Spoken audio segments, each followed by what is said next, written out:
캠핑 중 폭발 사고를 당한 위험한 가족. 폭발의 원인은 이 안에 있다. 첫 번째, 과대 불판. 두 번째, 뜨거운 모래. 이 두 가지는 왜 용의선상에 놓이게 된 걸까? 중앙소방학교의 도움을 받아 실험을 진행했다. 먼저 위험한 가족이 머물던 캠핑장 모래를 가져왔다. 폭발 당시 모래 온도와 동일하게 맞추었다. 부탄가스가 들어있는 캔을 휴대용 가스레인지에 넣었다. 그 위로 삼겹살 600g을 동시에 구울 수 있는 큰 불판을 올렸다.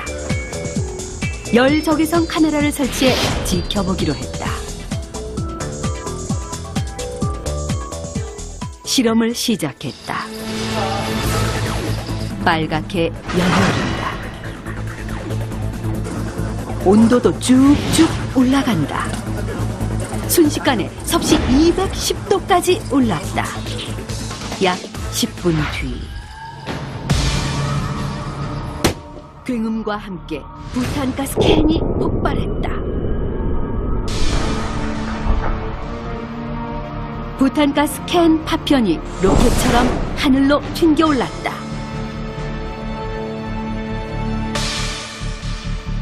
휴대용 가스레인지가 산산조각났다. 부탄가스 캔 파편도 여기저기 흩어졌다. 부탄캔이 과대 불판이라든지 또 외부의 열원에 의해서 복사열을 받아서 안의 내부 압력이 상승하게 되어집니다. 공간이 비어있을 때는 대류 현상이 발생해서 식히는 역할을 하는데요. 지금처럼 모래가 열을 받으면요, 그런 대류 현상이라든지 에서 이런 식히는 영향이 아무래도 훨씬 떨어질 겁니다. 휴대용 가스레인지를 사용할 때는 반드시 열이 빠져나갈 수 있는 길이 있어야 하는데, 과대 불판을 사용하면 길을 막아 폭발까지 이어질 수 있다. 폭발 방지용 부탄가스 캔을 사용하면 어떨까? 폭발 방지용 부탄가스 캔을 넣고 이번엔 안전이를 휴대용 가스레인지 앞에 두고 실험을 진행했다. 안전이의 안전을 약속할 수 있을까? 모두가 안전이를 걱정하며 지켜보고 있다. 5분이 지났다.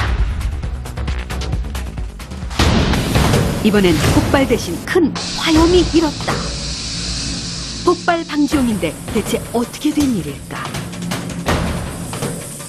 폭발 방지용 부탄캔은 그 앞쪽에 홈이 파져 있습니다. 그래서 온도가 상승되어지면 그 홈 앞쪽으로 연료가 분출되어지게 되어지고요. 갑자기 순식간에 화염이 크게 일어날 수도 있습니다. 폭발 방지용 부탄가스 캔은 온도가 상승되면 앞에 홈으로 가스가 분출되는데, 과대 불판 때문에 가스가 빠져나가지 못했다. 이때 빠져나가지 못한 가스에 불이 붙으면서 순식간에 화염이 크게 일어난 것이다. 부탄가스 캔은 정말 위험하다. 안전아, 지켜주지 못해 미안하다. 요즘은 캠핑 중 가스 질식 사고도 빈번하다. 밀폐된 텐트는 공기가 통과하기 힘들다. 공기 중 산소 농도를 쟀더니 20.4%. 이 정도 산소가 있어야 숨쉬기 좋다. 텐트를 열어놓고도 질식 사고가 날 수 있다고 해서 텐트를 열어놓고 실험했다. 따뜻한 커피 생각이 간절해 물을 끓였다. 그런데 물이 넘쳐 가스불이 꺼졌다. 그대로 뒀더니 가스가 천천히 새어나온다. 가스는 어디로 갔을까? 텐트 안에 마네킹을 눕혔다. 가스를 감지할 수 있는 특수 카메라를 설치했다.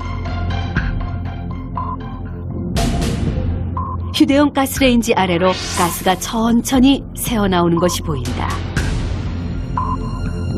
20분이 경과했다. 공기보다 무거운 가스가 텐트 아래쪽에 깔렸다.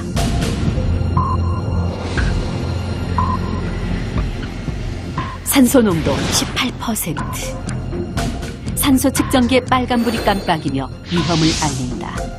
만약 누군가 잠을 자고 있었다면 저산소증으로 메스꺼움을 느끼며 구토하다가 30분 내 사망할 수 있다. 저희가 쓰고 있는 이 부탄캔이나 휴대용 LPG 등 같은 경우에는 이 연료가스가 공기보다 무겁습니다. 그래서 누출이 되어진 경우에는 공기보다 무겁기 때문에 밑에 깔리는 그런 현상들이 발생합니다. 날씨가 추워졌다고 텐트 안에서 가스불을 켜놓고 잠들면 큰 사고로 이어질 수 있으니 주의해야 한다. 캠핑이 재미있으려면 역시 안전이 우선이다. 캠핑장에서 일어날 수 있는 위험 상황 중에서 가스 폭발과 가스 중독에 대해서 알아봤는데요. 가스 폭발부터 다시 한번 짚어보도록 하겠습니다. 박 박사님, 가스 폭발의 원인 한번 다시 짚어주시죠. 네, 첫 번째로는 과대불판의 사용이고요. 두 번째로는 모래 위 휴대용 가스레인지의 설치입니다. 이러한 경우 대류 현상에 의해서 열이 올라가고 게다가 과대불판에 의해 가지고 부탄가스 캔의 온도가 올라가면 압력이 상승해 가지고 폭발을 하게 되는 것입니다. 그럼 이게 과대불판 그런데 정확히 어느 정도 사이즈가 적당한 건지. 과대불판이라고 하는 것은 여기 부탄가스 캔을 넣는 부분을 넘어서게 되면 이게 과대불판이. 그럼 이건 안 되는 과대불판이네요? 그렇죠. 이거는 과대불판이 되는 것입니다. 그러면 이거를 크긴 큰데 이렇게 당겨서 하면 안 되나? 그러면 제대로 움직일 조리가 안 되겠죠. 예. 그래서 어떠한 경우라도 부탄가스 캔을 넣는 부분을 덮지 않도록 하는 것이 중요합니다. 그러네요. 자, 사고는 항상 저희가 강조합니다만 사전에 예방을 해야 됩니다. 그런데 예방하지 못해서 사고가 났을 경우에는 또 어떻게 조치를 해야 되는지도 굉장히 중요하겠죠. 자, 인제대학교 의과대학 응급의학과 박준민 교수님 나오셨습니다. 네. 교수님, 가스 폭발 사고가 나게 되면 1차적으로 화상을 입게 되잖아요. 자, 화상을 입었을 때는 어떻게 응급 조치를 해야 할까요? 네, 이런 폭발 사고의 경우 추가 폭발에 의한 2차적인 손상을 입을 수 있기 때문에 현장에서 벗어나는 것이 가장 중요합니다. 그리고 옷이 탄 경우 옷을 벗어주고 추가적인 손상을 막기 위해 옷을 벗어줘야 되고요. 화상 부위는 상온의 물로 15에서 30분 정도 식혀주고 병원에 찾아서 추가적인 처치를 받아야 합니다. 자, 가스 사고 중에 또 하나가 아까 보신 것처럼 밀폐된 텐트 안에서 버너나 가스 랜턴 등을 사용하다가 가스가 누출되는 사고입니다. 박 박사님, 네. 이런 사고는 왜 일어나게 되는 걸까요? 이제 가을이 되면서 밤에 기온이 급격히 떨어지죠. 네. 그리고 땅에서는 한기가 올라옵니다. 네. 그래서 춥기 때문에 난방을 위해서 버너를 켜다가 이제 중독 사고가 발생하는 것인데요. 네. 최근에 있던 사고 중에 하나는 고기를 굽다가 남은 숯을 텐트 안에 피워놓고 자다가 일산화탄소 중독 사고가 발생하는 어처구니 없는 사고가 발생한 적이 있습니다. 따라서 가스 버너나 랜턴의 사용은 금지해야 하고요. 네. 질식의 위험이 없는 건전지 사용, 충전식 랜턴을 사용하는 것이 좋습니다. 그럼 교수님, 만약에 이제 요즘 텐트 같은 경우는 이 바깥 공기가 통하지 않는 기능이 더해져 있는데요. 그렇게 되면 이제 일산화탄소 안에서 쌓이게 되잖아요. 그러면 그 중독이 됐을 때 어떤 증상이 나타나나요? 네, 정상적으로는 혈액 속의 헤모글로빈이 산소와 결합하여 몸 곳곳에 산소를 공급하는 역할을 합니다.